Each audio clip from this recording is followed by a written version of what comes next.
Hello friends, welcome back to another video of SRG tuition. So जैसे हम human reproduction chapter पढ़ रहे थे उसी को आज हम कंटिन्यू करेंगे और आज की वीडियो में हम बात करेंगे एम्ब्रियोनिक डेवलपमेंट टॉपिक की और इसके बाद हम प्लेसेंटा के बारे में पढ़ेंगे कि प्लेसेंटा क्या है, फॉर्मेशन कैसे होता है एंड उसका फंक्शन क्या है। तो बिना टाइम वेस्ट करे आज की वीडियो को स्टार्ट करते हैं।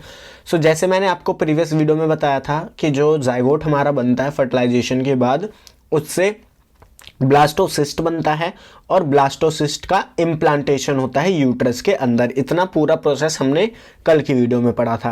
अब आज हम जानेंगे कि वो जो ब्लास्टोसिस्ट होता है जो एंडोमेट्रियम के अंदर एम्बेडेड होता है या इम्प्लांट होता है, उसकी डेवलपमेंट कैसे होती है, यानी कि हम जानेंगे एम्ब्रियो की डेवलपमेंट के बारे में।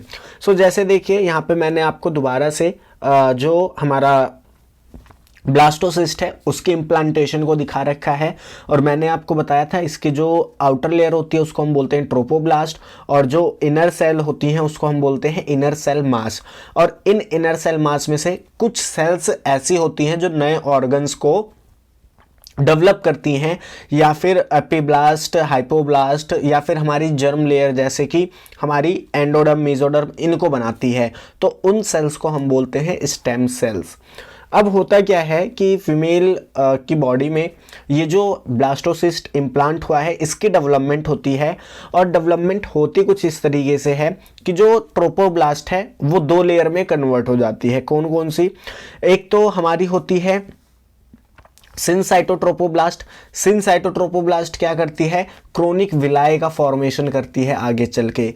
सिनसाइटोब्लास्ट क्या करती है? सिनसाइटोट्रोपोब्लास्ट क्या करती है? क्रोनिक विलाय का आगे चल के फॉर्मेशन कराती है। वहीं जो हमारी सेकंड लेयर होती है उसको हम साइटोट्रोपोब्लास्ट बोलते हैं, यानी कि जो ट्रोपोब्लास्ट है वो दो लेयर्स का फॉर्मेशन करती है। एक सिनसाइटोट्रोपोब्लास्ट जो कि क्रोनिक विलाई का फॉर्मेशन करेगी, जो कि प्लेसेंटा में मूवमेंट, प्लेसेंटा फॉर्मेशन में मदद करेगा। एंड सेकंड हमारी होती है साइटोट्रोपोब्लास्ट। इसी तरीके से जो इनर सेल मास होता है, जो इनर सेल्स हैं वो भी दो लेयर्स में डिवाइड हो जाती है। एक हमारी होती है एपीब्लास्ट लेयर और एक हमारी होती है हाइपोब्लास्ट लेयर। एक हमारी होती है हाइपोब्लास्ट लेयर और एक हमारी होती है एपीब्लास्ट लेयर। अब ये जो एपीब्लास्ट लेयर होती है ये आगे चल के एक्टोडर्म, मेसोडर्म और एंडोडर्म सेल्स का फॉर्मेशन करता है। क्या कहा मैंने कि ये जो हमारा एपीब्लास्ट सेल्स हैं ये आगे चल के एक्टोडर्म, मेसोडर्म और एंडोडर्म का फॉर्मेशन करते हैं। अब यहाँ पे कुछ टर्म्स हैं जो आपसे पूछी जाती है एग्जामिनेशन में, जो आपको पता होनी चाहिए। अगर आपसे पूछे कि व्हाट इज जर्म डिस्क और आपको चार ऑप्शन दे दिया, एपीब्लास्ट, हाइपोब्लास्ट, मेसोडर्म, एक्टोडर्म, तो जो जर्म डिस्क है वो एपीब्लास्ट को कहा जाता है। एपीब्लास्ट को जर्म डिस्क इसलिए कहा जाता है क्योंकि यही जो है वो जर्म लेयर का फॉर्मेशन करता है, इसलिए इसको जर्म डिस्क कहते हैं। वहीं अगर आपसे पूछ ले एम्ब्रियोनिक डिस्क, तो एम्ब्रियोनिक डिस्क में आप हाइपोब्लास्ट का भी एडिशन कर देते हो। एम्ब्रियोनिक डिस्क अगर आपसे पूछे तो हाइपोब्लास्ट प्लस एपीब्लास्ट जो होता है उसको हम एम्ब्रियोनिक डिस्क बोलते हैं। अब जैसे मैंने आपको बताया कि जो एपीब्लास्ट होता है वो आफ्टर 15 डेज ऑफ फर्टिलाइजेशन, यानी फर्टिलाइजेशन के 15 दिन बाद जो एपीब्लास्ट है वो गैस्ट्रुलेशन प्रोसेस करता है। कौन सा प्रोसेस करता है? गैस्ट्रुलेशन प्रोसेस करता है।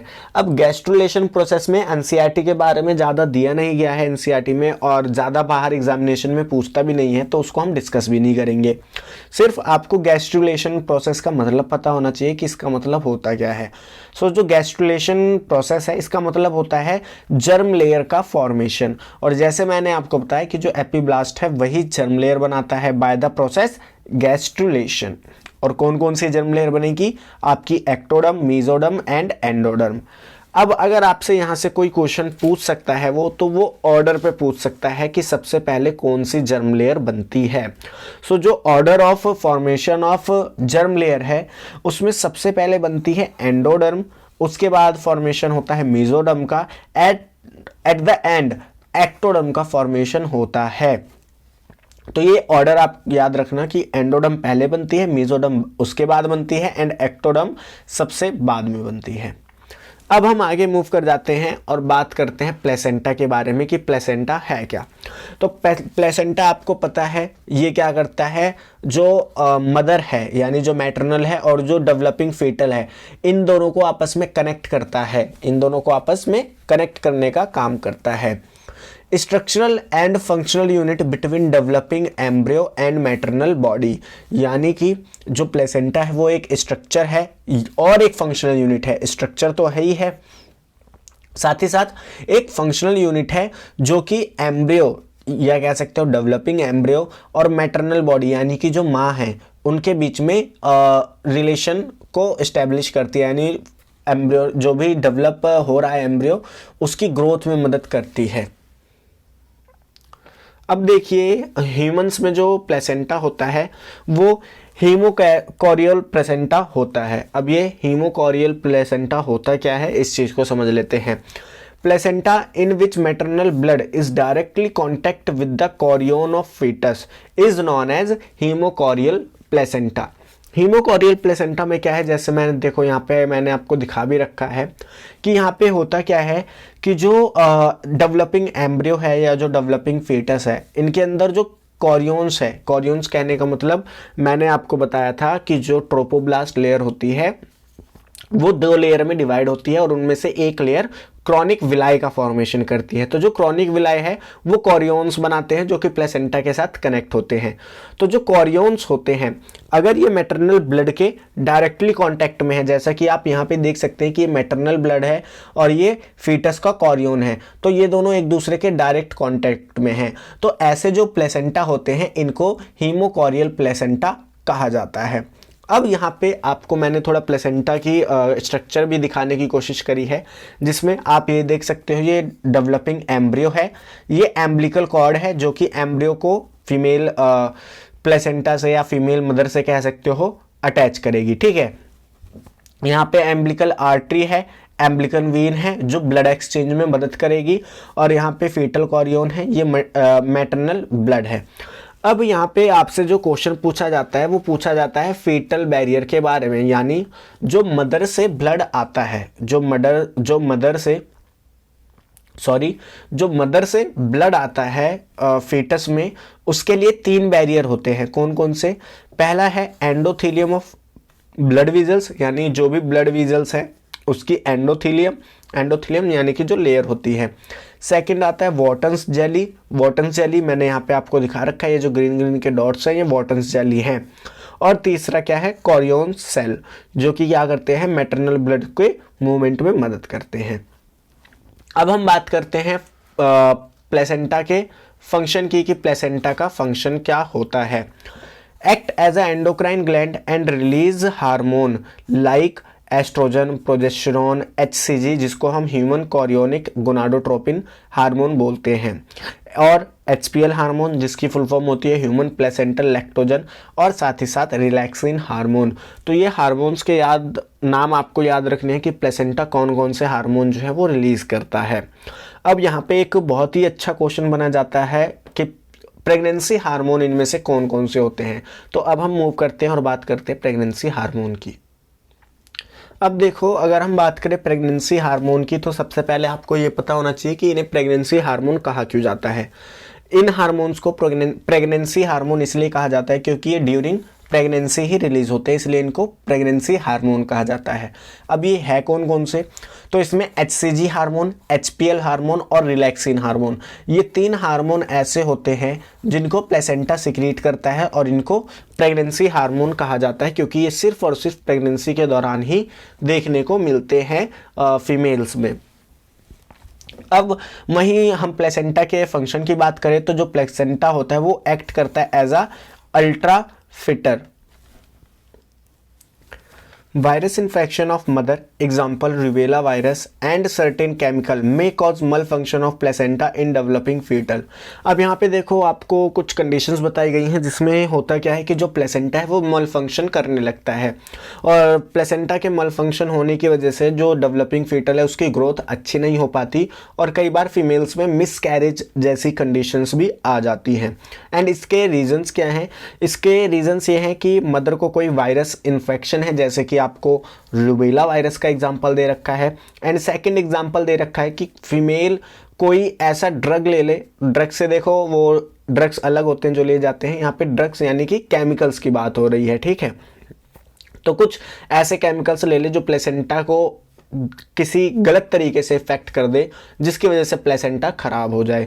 तो ऐसी चीज़ें जो हैं वो मदर एंड फीटल दोनों पे इफेक्ट डालती है। अब जो हमारा नेक्स्ट टॉपिक है वो है गेस्टेशन पीरियड। तो सबसे पहले अगर हम बात करें कि गेस्टेशन पीरियड है क्या, so it is the period between fertilization to parturition. Fertilization से पार्चुरेशन के बीच का जो टाइम पीरियड होता है उसी को हम बोलते हैं गेस्टेशन पीरियड। गेस्टेशन पीरियड, या आप ये भी कह सकते हो कि एक एम्ब्रियो की या एक बच्चे की जो डेवलपमेंट होती है पूरी फीटल जाइगोट से लेके फीटल स्टेज तक और फिर वो एक चाइल्ड बनता है, तो वो जो पूरा प्रोसेस है उसी को हम बोलते हैं गेस्टेशन पीरियड। यानी कि वो पीरियड जिसमें एक माँ जो है अपने बच्चे को गेस्ट की तरह अपने पेट में रखती है, इस पीरियड को हम बोलते हैं गेस्टेशन पीरियड। अगर हम बात करें ह्यूमंस की, तो ह्यूमंस में जो गेस्टेशन पीरियड होता है वो 9 मंथ का होता है। अगर आपसे वीक्स में पूछ ले तो 38 वीक्स का होता है। अगर आपसे डेज में पूछ ले तो 266 डेज का होता है। और अगर आपसे पूछ ले कि लास्ट मेंस्ट्रुएशन साइकिल से कितने दिन का होता है, तो लास्ट मेंस्ट्रुएशन साइकिल से 280 डेज का गेस्टेशन पीरियड होता है ह्यूमंस में। अब ह्यूमंस में ये जो गेस्टेशन पीरियड होता है इसको 3 ट्राइमेस्टर में डिवाइड करा जाता है। Divide in 3 trimester. ट्राइमेस्टर मतलब 3 महीने का एक समूह, उसमें इसको डिवाइड करा जाता है। और कितने ट्राइमेस्टर में? 3 ट्राइमेस्टर में। अगर हम बात करें फर्स्ट ट्राइमेस्टर की, फर्स्ट ट्राइमेस्टर मतलब अगर हम फर्स्ट 3 मंथ की बात करें कि इसमें फेटल की क्या डेवलपमेंट होती है, तो अगर मैं बात करूं पहले महीने की, तो यहाँ पे हमें ग्रोइंग फीटस का पहला साइन देखने को मिलता है। और ये साइन होता क्या है कि हम जो भी डेवलपिंग फीटस है उसकी हार्ट साउंड को सुन सकते हैं स्टेथोस्कोप का यूज करके। तो ये पहला सिग्नल हो सकता है, आप कह सकते हो, या एक पहला साइन होता है जिसमें आप ये कह सकते हो कि हाँ बच्चा जो है वो ग्रो कर रहा है। वहीं सेकेंड मंथ में फीटस जो है वो लिम्स और डिजिट डेवलप करने लगता है, यानी कि उसके हाथ पैर का फॉर्मेशन स्टार्ट हो जाता है। वहीं अगर हम बात करें थर्ड मंथ की यानी तीसरे महीने की, तो at the end of 12 week मतलब तीसरा महीना जब खत्म होने वाला होता है या पहला ट्राइमेस्टर जब खत्म होने वाला होता है, तो जितने भी मेजर ऑर्गन हैं वो फॉर्म हो चुके होते हैं। अब हम बात करते हैं सेकंड ट्राइमेस्टर की कि सेकंड ट्राइमेस्टर में होता क्या है। सेकंड ट्राइमेस्टर में हमें फीटस की पहली मूवमेंट देखने को मिलती है और साथ ही साथ उसकी बॉडी पे हमें हेयर ऑब्जर्व होते हैं। और ये होता कब है? ड्यूरिंग 5th मंथ, यानी कि 5वें महीने के आसपास आपको जो फीटस है वो अपनी पहली मूवमेंट करता हुआ दिख जाएगा और उसके ऊपर कुछ हेयरी, जब आप अल्ट्रासाउंड कराएंगे तो वहाँ पे कुछ उसकी बॉडी के ऊपर हेयर्स देखने को मिलेंगे। By the end of 24 weeks, यानी कि जब सेकेंड ट्राइमेस्टर खत्म हो रहा है 24 हफ्ते बाद या कह सकते हो 6 महीने बाद, जो बॉडी है वो कवर्ड हो जाती है विद द फाइन हेयर। छोटे छोटे हेयर से जो बॉडी है वो कवर हो जाती है। Eyelids separate and eyelashes form, eyelids अलग हो जाती है और आईलैशेस जो है वो बनना स्टार्ट हो जाती है या बन चुकी होती हैं। वहीं अगर हम बात करें थर्ड ट्राइमेस्टर की कि थर्ड ट्राइमेस्टर में क्या होता है, तो by the end of 9 month, जब 9 महीने पूरे हो गए होते हैं तो जो फीटस होता है वो फुल्ली डेवलप हो जाता है और डिलीवरी के लिए रेडी रहता है। अब ये डिलीवरी होती कैसे है, इसका प्रोसेस क्या है, इसको हम नेक्स्ट वीडियो में पढ़ेंगे जो कि होगा पार्चुरेशन, और ये एक काफ़ी छोटा टॉपिक होगा। तो मिलते हैं नेक्स्ट वीडियो में जिसमें हम पार्चुरेशन की बात करेंगे।